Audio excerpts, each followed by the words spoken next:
ഇന്നത്തെ ഉച്ചയൂണിന് 1, 2 അധികം കറികളുണ്ട്. അതിവിടെ കുറച്ച് പണിക്കാരുണ്ടായിരുന്നു. അപ്പോൾ അവർക്കും കൂടി ഫുഡ് കൊടുക്കാൻ വേണ്ടിയിട്ട് കുറച്ചധികം കറികൾ ഉണ്ടാക്കിയതാണ്. തോരനുണ്ടായിരുന്നു, മെഴുക്കുവരട്ടി ഉണ്ടായിരുന്നു, എരിശ്ശേരി ഉണ്ടായിരുന്നു, പുളിശ്ശേരി, പിന്നെ കപ്പ, പിന്നെ മീൻകറി, അച്ചാർ എന്ന് പറഞ്ഞാൽ ഇഞ്ചി, നാരങ്ങ, മാങ്ങ അങ്ങനെയുള്ള എല്ലാ ഐറ്റവും ഉണ്ട്. ചാമ്പയ്ക്കയുണ്ട്. പിന്നെ എൻ്റെ സ്പെഷ്യൽ ഐറ്റം നല്ല ചൂര മീനും ചൂരത്തലയും കറിയാണ് കേട്ടോ. പിന്നെ നല്ല കണ്ണി മാങ്ങ അച്ചാർ.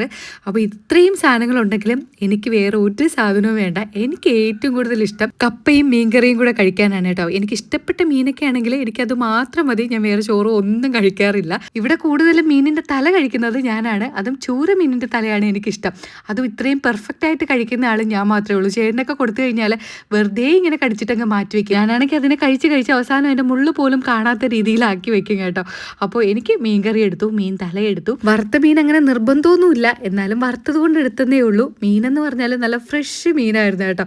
അവിടെ വിഴിഞ്ഞത്ത് പോയി അപ്പോഴും കടലിൽ നിന്ന് പിടിച്ചുകൊണ്ട് വന്ന മീനായിരുന്നു കേട്ടോ. എത്ര നാൾ കഴിഞ്ഞിട്ട് ഇതുപോലെ ഫ്രഷ് മീൻ കഴിക്കാൻ പറ്റുമെന്ന് ഇനി ആലോചിക്കുമ്പോൾ ഒരു സങ്കടമൊക്കെയാണ്. എൻ്റെ അമ്മേ, എന്നും കഴിക്കുന്ന സാധനമായിരുന്നാലും ഈ കാണുമ്പോൾ ഒരു വല്ലാത്ത കൊതിയാണ്. പ്രത്യേകിച്ച് ഈ കപ്പ മീൻകറി എന്നൊക്കെ പറയുന്ന സാധനം അടിപൊളി ടേസ്റ്റ് ആയിരുന്നു കേട്ടോ. വറുത്ത മീനും അതുപോലെ ടേസ്റ്റ് ആയിരുന്നു. ഞാൻ ഈ വറക്കുന്ന സമയത്ത് ചെറിയ ഉള്ളി, കുറച്ച് വെളുത്തുള്ളി അതെല്ലാം കൂടെ മിക്സ് ചെയ്തിട്ടാണ് വറുത്തെടുക്കുന്നത്. അതിനും ഒരു പ്രത്യേക മണവും ടേസ്റ്റും ഒക്കെയാണ് കേട്ടോ. ഇതെല്ലാം കൂടെ കൂട്ടി ഒരു പിടി പിടിച്ച് ഇന്നത്തെ ഉച്ച ഊണ് എന്തായാലും കെങ്കേമമായി.